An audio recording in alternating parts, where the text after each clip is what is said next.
I was the ghost at the richest table in Chicago, the room people book, when they want to feel like the city is their jewelry box, 600 million floating in the air, like a number you could breathe in and choke on. The place is called the Sable Room Wood, so dark, it drinks the light a chandelier, like an upside-down wedding cake, a window that stares straight over the river like it owns the water. First rule of that room is simple. You don't exist unless someone says your name, and I broke it.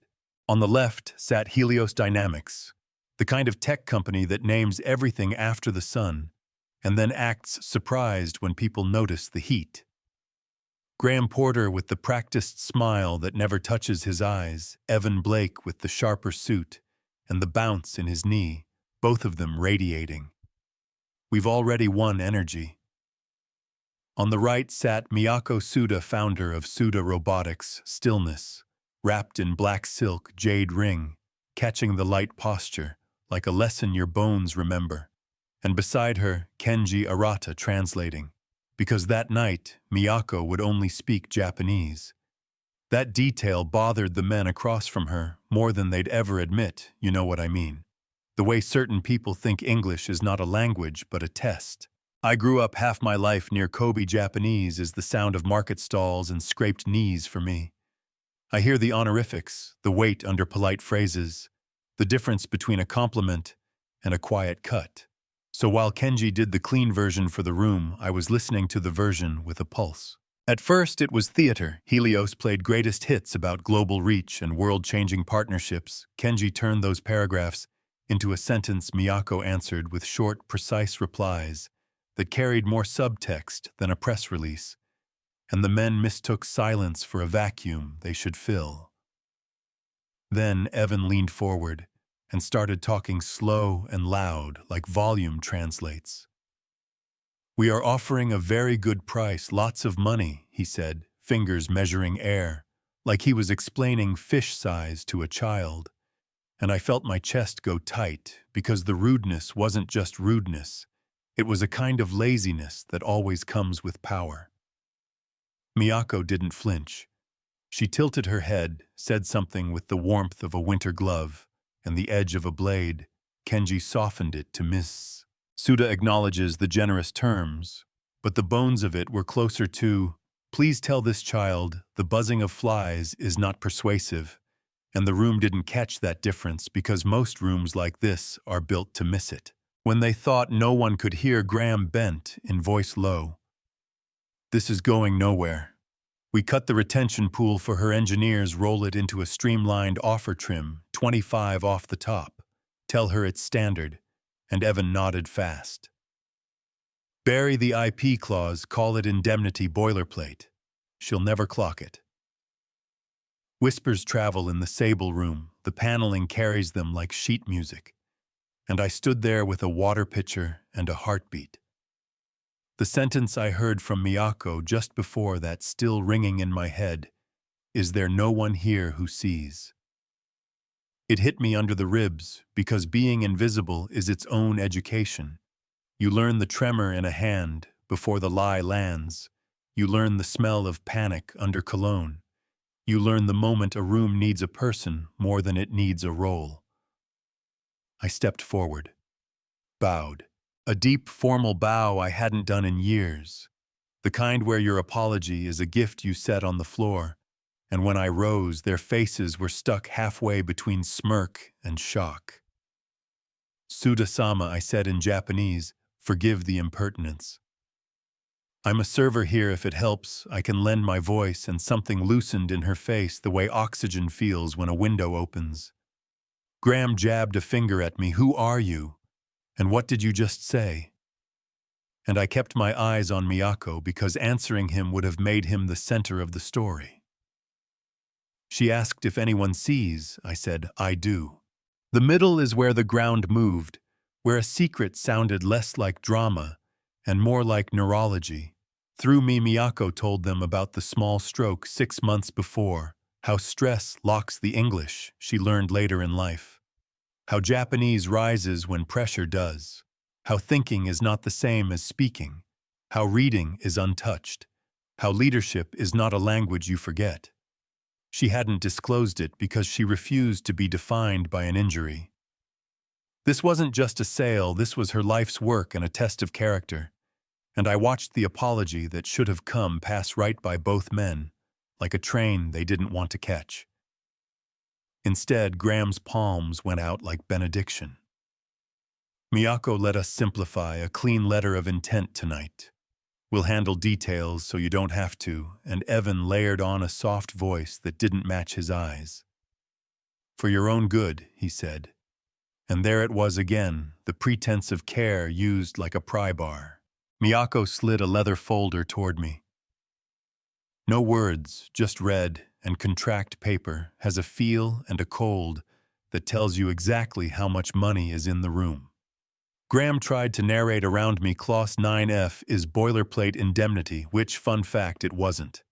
It was a neat trick that gave Helios unilateral power to renegotiate every license on Suda's core tech after the merger, which is like buying a house and also claiming the air rights over your future. Evan waved at Section 14 redundancy protocol, and I nearly laughed out of nerves, because it was a non-compete broad enough to keep Miyako herself out of the field for 8 years, dressed up in elegant clothes, so you wouldn't notice the lock. And when I went looking for the R&D number that used to sit at 9 digits, it had been folded into a general assets line quiet enough to hide a body, so Miyako asked the question that sounds harmless and isn't. Where is the line item for Project Kestrel? And that is when Evan's smile stuttered. Kenji set a small recorder on the cloth, pressed one recessed button, and the room filled with their whispers, tinny but undeniable, cut the retention pool, bury the IP, she'll never clock it. And when it stopped, you could hear the chandelier settling. Miyako stood, not tall, didn't need to be closed her eyes like you. Close a door on a storm, opened them, and spoke in English that arrived like a steady piano key. We are done here, 4 words simple, final, and the table looked smaller after them. She nodded, walked out the click of the door, a gavel, and for a second I thought, well, Lena, you just erased your life because my manager came in with anger, sharpened to a point, no, shouting, just cold sentences. You violated protocol, you're fired. You'll never pour coffee in this city again. And I stood there taking it because part of me believed him. Then Kenji walked back in calm as a tide set down a card. Like evidence told my manager that Miyako had asked me to assist, told him any threats from Helios would be unwise given the recording of interstate fraud. And I watched the color drain from a man who thought he owned my future. The car outside was silent and smelled like leather and jasmine. Miyako leaned back with her eyes closed. The fight had cost her, and when she spoke it was slow, English said, like stepping stones. It is lonely, she told me, when you are smart and quiet. People think you are a saint or a target. Both are wrong, and I laughed, because I knew that exact loneliness.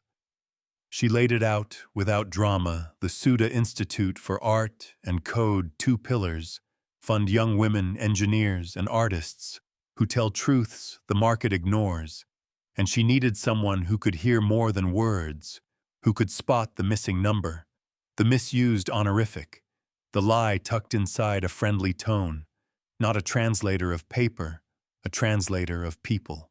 Tuition-covered apartment handled salary that would stop my stomach from doing math at the grocery store. I am not offering a job, she said. I am offering a way to use what you are good at in daylight. And when I asked why me, when she could hire anyone, she looked out at the river pretending to be a road and said, because you saw me when men paid to see me did not. And I said yes, voice steady in a way I didn't know I had. Yeah, that happened. People always ask what happened to Graham and Evan. Did they get fired, sued, reinvented as thought leaders, with a podcast about resilience? And the honest answer is, men like that don't vanish. They pivot. They turn the fall into a jump. They land somewhere with softer carpet.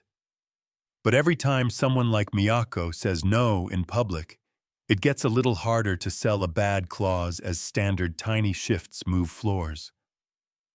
Do I miss refilling water in rooms where you're paid to disappear, sometimes the rhythm and the kindness of a hand moving a plate so you can reach it? But when I think of that moment, a stranger asked if anyone could see her, I remember how it felt to choose yes, and I don't miss the part where silence kept my spine curled. I know this doesn't wrap like a fairy tale. My old manager texted me 2 weeks later, there were better ways to handle that. He's not entirely wrong, there are always safer ways that keep the lights on and the soul dim.